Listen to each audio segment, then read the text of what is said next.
오늘 하루의 방향을 주님께 맡겨보시겠습니까? 하루를 시작하기 전 이 기도부터 함께 드려봅니다. 주님과 흐르는 시간 지금 함께 하겠습니다. 사랑하는 성도님들, 오늘도 이렇게 만나게 되어 참 감사합니다. 어떤 마음으로 아침을 맞으셨는지요? 혹시 잠에서 깨자마자 오늘 할 일들이 먼저 떠오르지는 않으셨습니까? 걱정이 먼저 찾아오고 불안이 마음을 채우는 아침이 있습니다. 그럴 때 우리는 하루를 어디에 의지해 시작하는지 돌아볼 필요가 있습니다. 오늘은 함께 하루의 시작을 하나님께 맡길 때 달라지는 삶의 방향에 대해 나누고자 합니다. 이 시간이 여러분께 작은 위로가 되고 새로운 힘이 되기를 바랍니다. 잠시 편안한 마음으로 이 말씀에 귀 기울여 주십시오. 만약 이 시간이 은혜가 되신다면 조용히 함께 해주셔도 참 감사하겠습니다. 먼저 오늘의 첫 번째 말씀을 함께 나누겠습니다. 잠언 3편 5절에서 6절입니다. 너는 마음을 다하여 여호와를 신뢰하고 내 명철을 의지하지 말라. 너는 범사의 그를 인정하라. 그리하면 내 길을 지도하시리라. 참 귀한 말씀입니다. 마음을 다하여 여호와를 신뢰하라는 이 말씀은 단순한 권면이 아닙니다. 이것은 우리 삶의 방향을 결정하는 핵심입니다. 아침에 눈을 뜰 때 우리는 무엇을 먼저 생각합니까? 오늘 해야 할 일, 만나야 할 사람, 걱정되는 문제들이 먼저 떠오릅니다. 그것이 자연스러운 인간의 모습입니다. 하지만 이 말씀은 그보다 먼저 하나님을 신뢰하라고 말씀하십니다. 내 명철, 내 생각, 내 계획을 앞세우지 말라고 하십니다. 왜 그럴까요? 우리의 생각은 한계가 있기 때문입니다.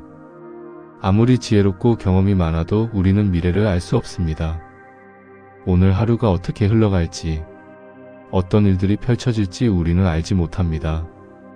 하지만 하나님은 아십니다.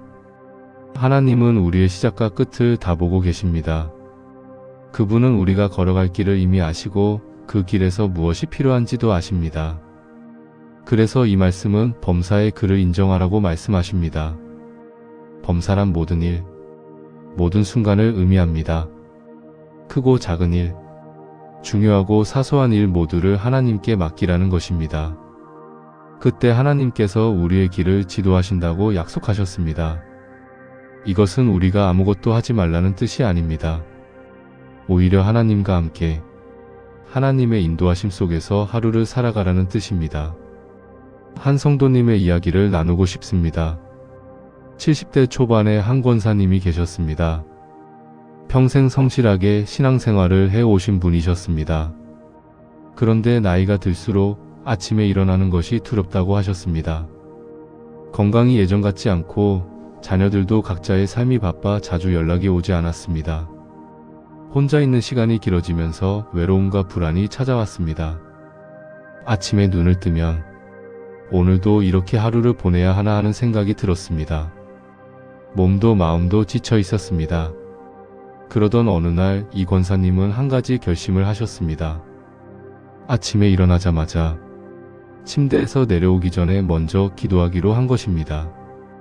긴 기도가 아니었습니다. 주님, 오늘 하루도 주님께 맡깁니다. 저를 인도해 주세요. 이 짧은 기도를 매일 아침 드리기 시작했습니다. 처음에는 큰 변화가 없었습니다. 여전히 몸은 불편했고 외로움도 그대로였습니다. 하지만 몇 주가 지나면서 작은 변화들이 일어나기 시작했습니다. 아침에 일어나는 것이 조금 덜 두렵게 느껴졌습니다. 하루를 시작할 때 내가 혼자가 아니라는 생각이 들었습니다. 그리고 놀랍게도 작은 일들에서 하나님의 손길을 느끼게 되었습니다. 이웃이 갑자기 문을 두드리며 반찬을 나눠주기도 하고 오랜만에 자녀에게서 전화가 오기도 했습니다. 우연처럼 보이는 일들이었지만 권사님은 그 안에서 하나님의 인도하심을 느꼈습니다. 무엇보다 마음이 달라졌습니다. 불안하고 초조했던 마음이 조금씩 평안으로 바뀌어 갔습니다. 이것이 바로 하루를 하나님께 맡길 때 일어나는 변화입니다. 환경이 극적으로 바뀌지 않아도 우리의 마음과 시선이 달라집니다. 문제가 사라지지 않아도 그 문제를 바라보는 우리의 태도가 바뀝니다. 이것이 하나님께서 우리의 길을 지도하시는 방법입니다. 두 번째 말씀을 함께 나누겠습니다. 시편 5편 3절입니다. 여호와여, 아침에 주께서 나의 소리를 들으시리니 아침에 내가 주께 기도하고 바라리이다. 다윗의 고백입니다. 다윗은 왕이었지만 평탄한 삶을 살지 않았습니다. 그는 수많은 위기와 고난을 겪었습니다. 적들에게 쫓기고 오해를 받고 배신을 당했습니다. 그런 다윗이 어떻게 믿음을 지킬 수 있었을까요? 이 시편에 그 비밀이 담겨 있습니다. 다윗은 아침마다 하나님께 기도했습니다. 그리고 하나님의 응답을 바라보며 하루를 시작했습니다. 아침 기도는 단순한 종교적 의무가 아니었습니다. 그것은 다윗에게 생명줄과 같았습니다. 아침에 하나님께 기도하지 않으면 그날 하루를 살아갈 힘이 없었던 것입니다. 우리도 마찬가지입니다. 아침은 하루의 시작이자 우리 마음의 방향을 정하는 시간입니다. 이 시간에 무엇을 하느냐가 하루 전체의 흐름을 결정합니다. 아침에 뉴스를 보며 시작하면 세상의 걱정과 불안이 마음을 채웁니다. 아침에 핸드폰을 보며 시작하면 타인의 삶과 비교하며 초조함을 느낍니다. 하지만 아침에 하나님께 기도하며 시작하면 평안과 소망이 마음을 채웁니다. 다윗은 내가 주께 기도하고 바라리이다라고 고백했습니다. 기도하고 바란다는 것은 하나님의 응답을 기대한다는 의미입니다. 하나님께서 들어주실 것을 믿고 하나님께서 응답하실 것을 확신하는 것입니다. 이것이 믿음입니다. 믿음은 보이지 않는 것을 확신하는 것입니다. 아직 이루어지지 않았지만 하나님께서 반드시 이루실 것을 믿는 것입니다. 아침 기도는 그 믿음을 표현하는 행위입니다. 우리가 아침에 하나님께 기도할 때 우리는 이렇게 고백하는 것입니다. 하나님, 저는 오늘 하루를 혼자 살아갈 수 없습니다. 하나님의 도우심이 필요합니다. 하나님께서 저와 함께 하시기를 간절히 바랍니다. 이 고백이 우리의 하루를 바꿉니다. 주님, 오늘도 우리가 아침마다 주님 앞에 나아갈 수 있게 하소서. 우리의 연약함을 아시는 주님께 우리의 필요를 아뢰게 하소서. 아멘. 세 번째 말씀을 함께 보겠습니다. 마가복음 1편 35절입니다. 새벽 아직도 밝기 전에 예수께서 일어나 나가 한적한 곳으로 가사 거기서 기도하시더니, 예수님의 모습입니다. 예수님은 하나님의 아들이십니다. 전능하신 분이시고 모든 권세를 가지신 분이십니다. 그런 예수님께서도 새벽에 일어나 기도하셨습니다.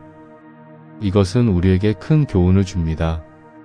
예수님도 기도가 필요하셨다면 우리는 얼마나 더 필요하겠습니까? 예수님은 왜 새벽에 기도하셨을까요? 복음서를 보면 예수님의 하루는 매우 바빴습니다. 사람들이 예수님을 찾아왔고 병든 자들을 고치시고 말씀을 가르치셨습니다. 쉴 틈이 없었습니다. 그런 바쁜 일정 속에서도 예수님은 새벽 기도 시간을 포기하지 않으셨습니다. 오히려 더 바쁠수록 더 기도하셨습니다. 새벽 기도는 예수님께 힘의 원천이었습니다. 아버지 하나님과 교제하는 시간이었고 그날 하루를 준비하는 시간이었습니다. 사람들을 만나기 전에 먼저 하나님을 만나셨습니다. 사역을 시작하기 전에 먼저 기도로 준비하셨습니다. 이것이 예수님의 삶의 패턴이었습니다. 우리도 이 패턴을 본받아야 합니다. 세상을 향해 나아가기 전에 먼저 하나님을 향해 나아가야 합니다. 사람들과 관계를 맺기 전에 먼저 하나님과의 관계를 돈독히 해야 합니다. 그때 우리는 올바른 방향으로 하루를 살아갈 수 있습니다. 한 집사님의 간증을 들은 적이 있습니다. 그분은 오랫동안 사업을 하시며 바쁜 삶을 살아오셨습니다.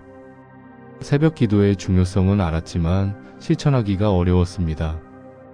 밤늦게까지 일하다 보니 아침에 일어나기가 힘들었습니다. 그러다 보니 하루가 늘 급하게 시작되었습니다. 준비도 제대로 못하고 서둘러 나가고 일에 쫓기며 하루를 보냈습니다. 저녁이 되면 지치고 피곤했습니다. 그렇게 몇 년을 살았습니다. 그런데 건강에 문제가 생기기 시작했습니다. 스트레스가 쌓이고 몸이 말을 듣지 않았습니다. 병원에 가서 검사를 받았는데 의사가 말했습니다. 쉬셔야 합니다. 이렇게 계속 무리하시면 큰일 납니다. 그제야 집사님은 자신의 삶을 돌아보게 되었습니다. 무엇을 위해 이렇게 열심히 살았는지, 정말 중요한 것은 무엇인지 생각하게 되었습니다. 그리고 한 가지 결단을 내렸습니다. 매일 아침 30분만이라도 하나님께 시간을 드리기로 한 것입니다. 처음에는 쉽지 않았습니다. 몸이 익숙하지 않았고 졸음이 쏟아졌습니다. 하지만 포기하지 않고 계속했습니다. 그러자 조금씩 변화가 일어났습니다. 아침에 기도하고 나면 마음이 차분해졌습니다. 하루를 시작하는 태도가 달라졌습니다. 급하게 서두르지 않아도 일이 순조롭게 풀렸습니다. 사람들과의 관계도 좋아졌습니다. 예전에는 짜증이 나고 화가 날 때가 많았는데 이제는 여유를 가지고 대할 수 있었습니다. 무엇보다 하나님과의 관계가 깊어졌습니다. 기도하는 시간이 의무가 아니라 기쁨이 되었습니다. 하나님을 만나는 시간이 하루 중 가장 소중한 시간이 되었습니다. 그분은 이렇게 고백했습니다. 아침 30분이 제 하루를 바꾸었습니다. 아니, 제 인생을 바꾸었습니다. 이것이 바로 하루를 하나님께 맡기는 삶의 능력입니다. 네 번째 말씀을 나누겠습니다. 시편 143편 8절입니다. 아침에 주의 인자하심을 듣게 하소서. 내가 주를 의뢰함이니이다. 나로 다닐 길을 알게 하소서. 내가 내 영혼을 주께 드림이니이다. 이 시편도 다윗의 기도입니다. 다윗은 아침에 하나님의 인자하심을 듣기를 원했습니다. 인자하심은 하나님의 변함없는 사랑을 의미합니다. 다윗은 매일 아침 하나님께서 자신을 사랑하신다는 확신이 필요했습니다. 그 확신이 있어야 하루를 살아갈 힘이 생겼기 때문입니다. 우리도 마찬가지입니다. 우리에게 필요한 것은 무엇입니까? 돈, 건강, 명예, 성공도 중요합니다. 하지만 그보다 더 중요한 것은 하나님의 사랑을 확신하는 것입니다. 내가 사랑받고 있다는 것을 아는 것입니다. 내가 혼자가 아니라는 것을 느끼는 것입니다. 이 확신이 있을 때 우리는 어떤 어려움도 이겨낼 수 있습니다. 다윗은 또한 나로 다닐 길을 알게 하소서라고 기도했습니다. 길을 안다는 것은 방향을 안다는 의미입니다. 어디로 가야 할지 무엇을 해야 할지 아는 것입니다. 우리의 인생에서 가장 힘든 것 중 하나가 바로 방향을 잃는 것입니다. 어디로 가야 할지 모를 때 우리는 길을 잃고 방황합니다. 특히 나이가 들수록 이런 경험을 하게 됩니다. 자녀들이 독립하고 직장에서 은퇴하고 건강이 예전 같지 않을 때 인생의 목적이 무엇인지 이제 무엇을 하며 살아야 할지 혼란스러울 때가 있습니다. 그때 우리에게 필요한 것은 하나님께서 보여주시는 길입니다. 하나님께서는 우리가 다닐 길을 알려주십니다. 그 길은 세상이 말하는 성공의 길이 아닐 수 있습니다. 화려하거나 눈에 띄는 길이 아닐 수 있습니다. 하지만 그 길은 평안과 기쁨이 있는 길입니다. 하나님과 함께하는 길입니다. 다윗은 내가 내 영혼을 주께 드림이니이다라고 고백했습니다. 이것은 완전한 헌신의 표현입니다. 내 모든 것을 하나님께 맡긴다는 의미입니다. 내 계획, 내 미래, 내 모든 것을 하나님의 손에 맡기는 것입니다. 이것이 쉽지 않습니다. 우리는 통제하고 싶어 합니다. 내 인생을 내가 주관하고 싶어 합니다. 하지만 우리가 모든 것을 통제할 수 없다는 것을 알게 될 때 우리는 비로소 하나님께 맡길 수 있습니다. 주님, 오늘 이 시간 우리가 주님의 인자하심을 듣게 하소서. 주님께서 우리를 사랑하신다는 것을 깊이 느끼게 하소서. 아멘. 이제 우리 삶에서 가장 중요한 순간에 대해 말씀드리고자 합니다. 믿음의 가족들, 지금까지 우리는 아침에 하나님께 하루를 맡기는 것의 중요성을 나누었습니다. 그런데 여러분께 솔직히 여쭙고 싶습니다. 실제로 이것을 실천하는 것이 쉽습니까? 그렇지 않습니다. 이론적으로는 이해가 됩니다.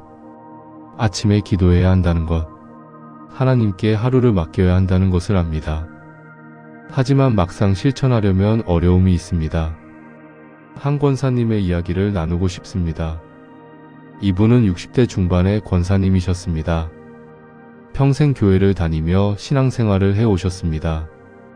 새벽 기도도 오랫동안 나가셨고 봉사도 열심히 하셨습니다. 그런데 몇 년 전 남편이 갑자기 세상을 떠났습니다. 그때부터 모든 것이 무너지기 시작했습니다. 혼자 남겨진 외로움, 경제적인 어려움, 건강 문제까지 겹쳤습니다. 무엇보다 믿음이 흔들렸습니다. 하나님께서 정말 나와 함께 하시는 걸까? 내가 이렇게 열심히 신앙생활을 했는데 왜 이런 일이 일어났을까? 이런 생각들이 마음을 채웠습니다.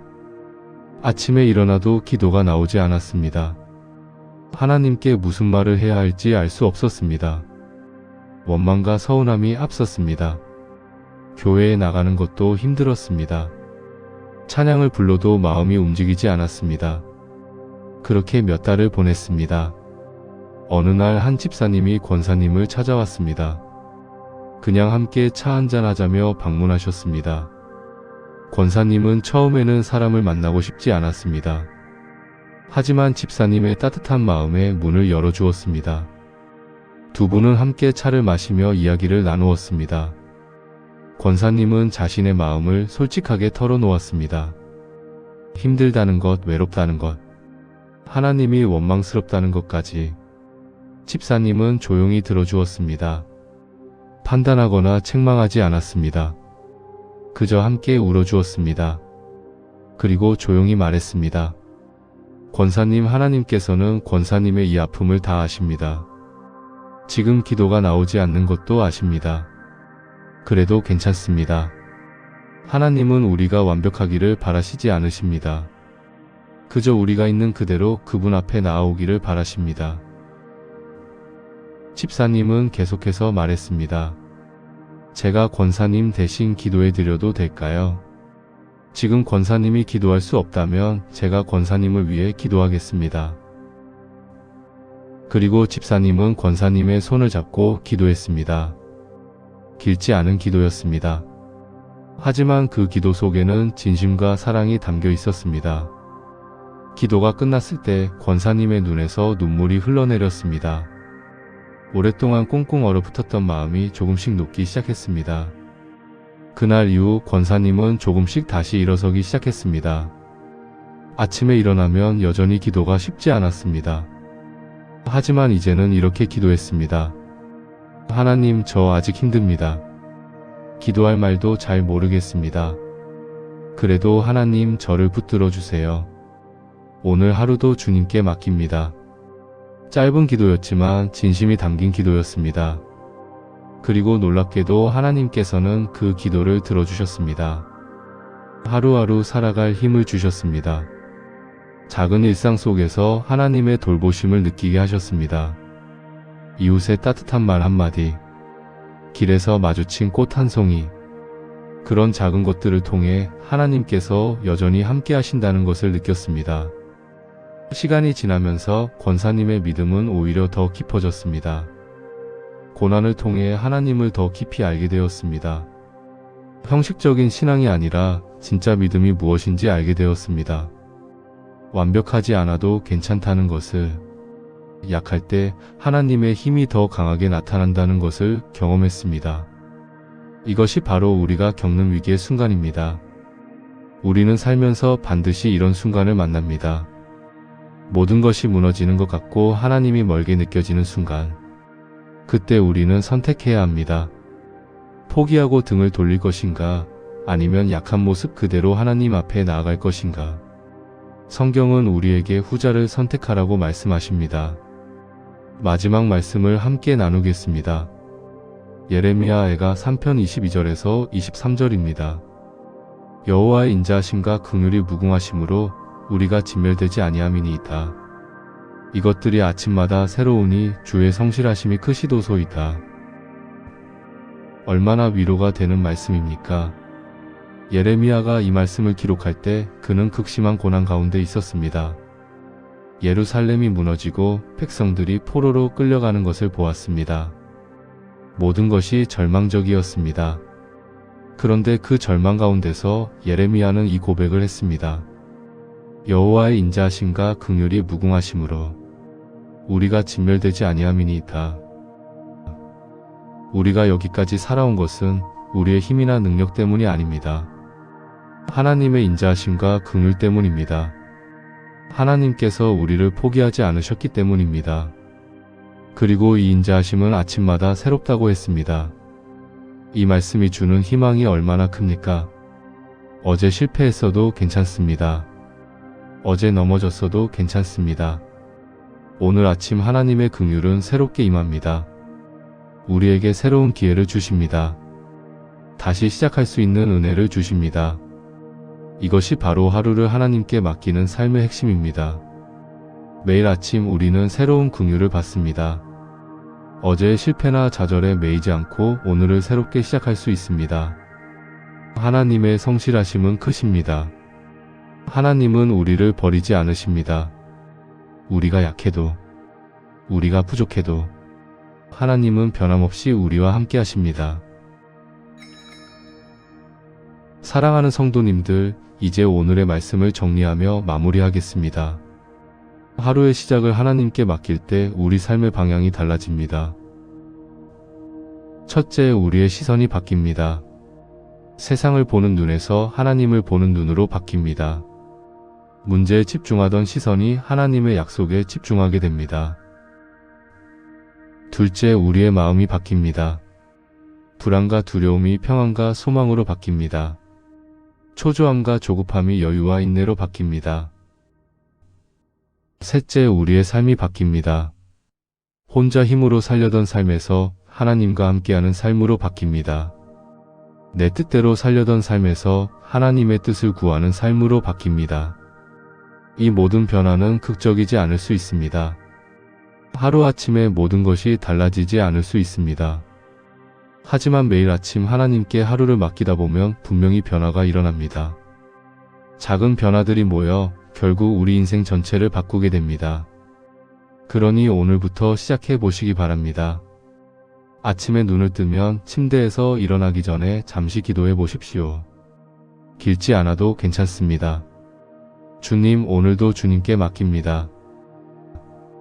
이 한 문장으로 시작하십시오. 그리고 하루를 살아가며 하나님께서 어떻게 인도하시는지 경험해 보십시오. 여러분은 혼자가 아닙니다. 하나님께서 여러분과 함께 하십니다. 매일 아침 새로운 긍휼로 여러분을 맞이하십니다. 이제 함께 기도하겠습니다. 사랑하는 하나님 아버지, 오늘 이 시간 주님께 감사드립니다. 하루를 주님께 맡기는 것의 중요함을 깨닫게 하시니 감사합니다. 우리가 연약하고 부족하지만 주님께서는 변함없이 우리를 사랑하십니다. 아침마다 새로운 긍휼로 우리를 맞이하시는 주님께 감사드립니다. 주님, 이 말씀을 듣는 모든 분들을 축복해 주시옵소서. 내일 아침 눈을 뜰 때 주님을 먼저 생각하게 하시옵소서. 하루를 시작하기 전에 주님께 기도하는 습관을 갖게 하시옵소서. 때로 기도가 나오지 않을 때도 있을 것입니다. 그럴 때도 주님께서는 우리의 마음을 아시고 우리를 붙들어 주시옵소서. 우리의 삶이 주님의 인도하심 가운데 있게 하시옵소서. 세상의 방향이 아닌 주님께서 보여주시는 방향으로 걸어가게 하시옵소서. 외로울 때 주님께서 함께 하심을 느끼게 하시옵소서. 힘들 때 주님의 위로를 경험하게 하시옵소서. 불안할 때 주님의 평안이 우리 마음을 지키게 하시옵소서.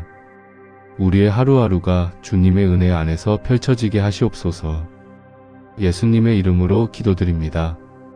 아멘. 사랑하는 성도님들, 오늘 이 시간이 여러분께 작은 위로와 힘이 되었기를 바랍니다. 오늘 함께 나눈 말씀 중에서 마음에 특별히 와닿은 부분이 있으셨다면 댓글로 나눠주시면 감사하겠습니다. 여러분의 이야기를 듣고 싶습니다. 또한 기도가 필요하신 분들은 댓글로 기도 제목을 남겨주십시오. 함께 기도하며 중보하겠습니다. 이 채널은 여러분과 함께 매일 주님의 말씀으로 위로받고 힘을 얻는 공간입니다. 여러분의 모든 댓글에 운영자가 마음을 담아 하트를 남기겠습니다. 이 채널을 통해 날마다 주님의 위로와 힘을 받으실 수 있습니다. 구독과 알림 설정을 해 두시면 매일 아침 새로운 말씀과 기도를 받아보실 수 있습니다. 여러분의 하루가 이 작은 기도와 말씀으로 시작될 수 있다면 참 감사하겠습니다. 주님의 평안이 오늘도 여러분과 함께 하시기를 바랍니다. 내일 아침에도 주님의 새로운 긍휼로 여러분을 만나기를 소망합니다. 사랑합니다. 믿음의 가족들, 주님 안에서 평안히 쉬시기 바랍니다.